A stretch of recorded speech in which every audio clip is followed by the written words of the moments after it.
Hi, I'm Justin Ottavio, and welcome to Film Don't Lie, part of Saturday Blitz's fifth quarter series. We're going to be looking at three winners and two losers from spring football as it sort of wraps up. We transition into the NFL draft for the 2018 season.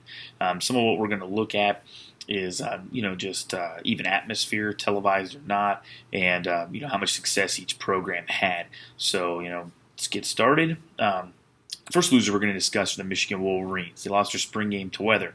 I know a lot of people will say that it doesn't matter to have a spring game, that's more for fans in a sense, but it really does help the players. It helps the coaches evaluate, and it really helps your program. It helps get you on the map, and maybe get some momentum shifting back in your own proper direction. You have to look at Michigan. Let's think of them for instance, as we're talking about them. Jim Harbaugh's 0-3 against Urban Meyer. Lost the last two bowl games, dropped down to 8-5 last season in 2017, and you're looking at a lot of quarterback issues and controversy for a guy that's supposed to be a quarterback and offensive guru. So, what exactly are we going to get out of that?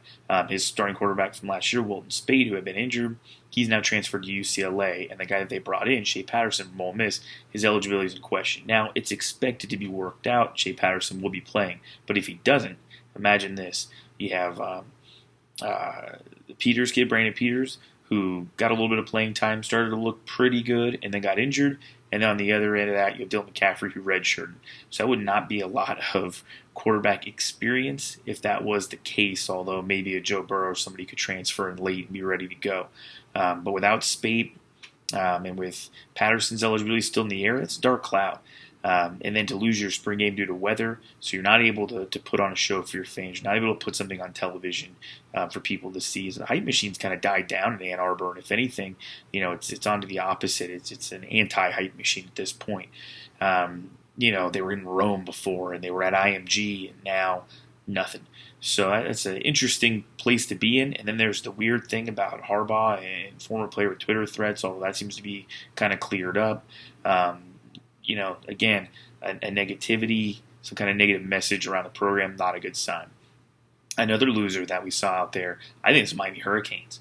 It's bouncing around the country from Midwest down south. Miami Hurricanes. I mean, Malik Rozier kind of stepped in last year. The game wasn't televised. It was held at a high school.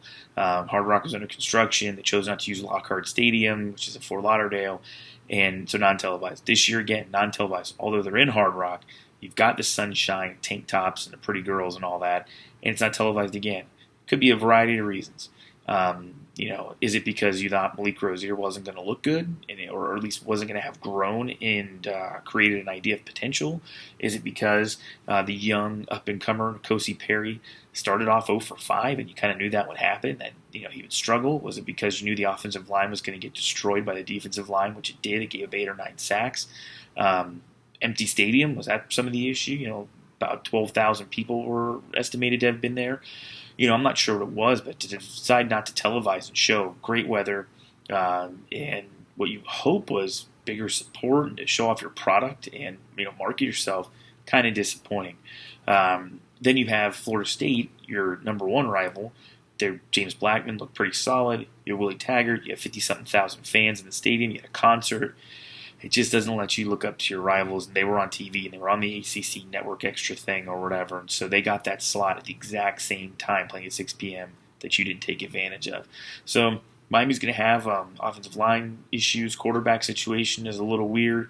ACC Digital put out a thing about how 3 reasons why they're improved. I think they're exactly the same. And I think in coaching, you often say you can't stay the same. You either get worse or better. Maybe they've gotten worse because think about it. R.J. McIntosh, Chad Thomas, Kendrick Norton, Malik Young are all gone.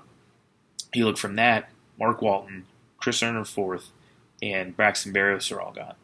Where have you really improved? Recruiting has been solid, don't get me wrong, but you're losing juniors and seniors and bringing in freshmen. And, I'm not sure if a 10-win run and a number 2 ranking are in the future for this year for Miami, especially not with the quarterback issues and offensive line issues. Now, on to the winners. We're going to go back to the Midwest and look at the Ohio State Buckeyes. Urban Meyer got his players out there on the field. he was in shorts. It didn't look too miserable. You saw a lot of Shiano. You saw a lot of former players. You have former players on a broadcast. They were broadcast on television, and they looked really good. They had a strong turnout there, as expected. And they just looked good, smooth. It felt like the team was playing well. They were high paced. Joe Burrow looked fantastic, and I thought Dwayne Haskins looked pretty good as well. And Meyer has a decision to make. Does Urban Meyer, go with Burrow and kind of do right by a player and his family if he goes with him, or if he cuts him loose early, or does he do right by his program, wait to the last minute to make a decision and kind of lock Burrow into staying because it's too late to transfer? So that's something Urban Meyer's going to have to really battle with internally, try to figure out, what he's going to do. Is it right by the program to make sure he has the two quarterbacks, or is it going to be right by the player if he's not going to start and Burrow and Haskins is going to win the job to let him go early enough to transfer somewhere else? Some of the concerns you might have if you're him is, where's he going to go? Does he go to Michigan if Patterson isn't eligible? It's a big mystery out there, but I do think that they look like winners. They had three quarterbacks able to make some plays. Tate Martell made some with his legs, not really with his arm. The run game looked strong. They were making plays offensively and defensively. My second winner, the Oregon Ducks. Oregon is in a transition once again. Transition from Helfrich into Willie Taggart into Mario Cristobal. Could have been a big negativity. You couldn't get a big name in. Mario is promoted from within. And you know what? Autzen Stadium looked sunny. It looked warmer than it normally is in Oregon at that time. There was no rain in Autzen, as they proclaim.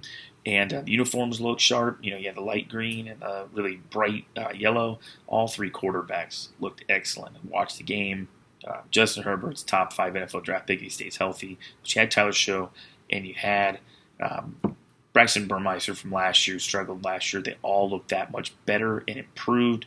And the running game is back. Running game is going to be just as strong as it was. Looked great. Offensive line's going to be solid with Cristobal, former offensive line coach there. He's transferring in a big body tight end from USF. He's already got Breeley, who's more flex player, kind of a Greg Olson mold there at tight end. And Jim Mastro's going to pull his magic that he had in Nevada using the pistol, and it looks like, as opposed to Washington State, where it wasn't really, his advice wasn't implemented as much, it looks like here it's going to be implemented a lot of pistol and a lot of hard running right downhill, which is what Mario Cristobal is going to want to do. And then you look at Nebraska. The Cornhuskers, hype is extremely strong, and rightfully so, all those frost warning signs and stuff. Well, Scott Frost is there. 86,818 fans showed up in attendance for a spring game. And you know what? I watched a little bit of this game, and I watched some highlights. They look good. Frost left with a standing ovation. He's kind of doing a wave, kind of a two-handed fist pump sort of thing. He looked good. He's going to be adored. He's the prodigal son returns. He took UCF, as everybody knows, from 0-12 to 6-7 to 13-0. And, what is he going to do with another M last name at quarterback? At Oregon, he had Marcus Mariota as a freshman. Mariota has a beautiful freshman season, 9.1 yards per attempt passing, 32-6 touchdown interception ratio. Then Mckenzie Milton. Milton didn't start the season in 2016, and he sort of began to start as the year went on. He struggled more. 5.6 yards per attempt is abysmal. 10-7 touchdown interception is bad. And they went 6-7. And he struggled against USF. And he struggled against Arkansas State. And then the next year, it improved drastically. So while Mariota was great as a freshman, you saw Milton kind of struggle as a freshman and get much better as a sophomore. Well, you're getting a higher level of athlete in Adrian Martinez, who is the true freshman that Frost was making like midnight flights to go see. He's arguably going to be the lead dog to get the position. He ran for 60 yards, threw for 114, total 4 touchdowns, kept the up-tempo pace going that Frost wants, Troy Walters wants, and they looked really sharp. And I think that's what's important when you're coming in, and they are my winners of the spring. Some other big moments around college football have happened this spring. Again with Patterson and the move to Michigan. Matt Luke is over winter into spring, became the full-time head football coach at Ole Miss. You've had some coaching changes. You have Kevin Sumlin in Arizona. You have Herm Edwards. You have Jimbo Fisher in Texas A&M. This is a pretty big spring for college football. And in another piece of news, A new college football game is being announced, not by EA, but by another company, talking about 2020. It's going to kind of come with generic rosters, schools, logos, and stuff, and be fully customizable by users and user community, which sounds an awful lot like with what guys are doing right now with the last EA edition, which was 2014, and you're going to be able to create the teams that you need to create and edit them, and they will have a playoff system, and everything else looks like it's going to be in. Graphics didn't look beautiful. They look solid. I'm sure there'll be a lot of finishing touches over the next year or two. But it's something that us as college football fans look forward to. So I hope that you've enjoyed this spring wrap-up. Really looking forward to the NFL draft coming up. I'm going with Sam Darnold, number 1 to Cleveland. Check out my mock draft. I'll put it in the show notes.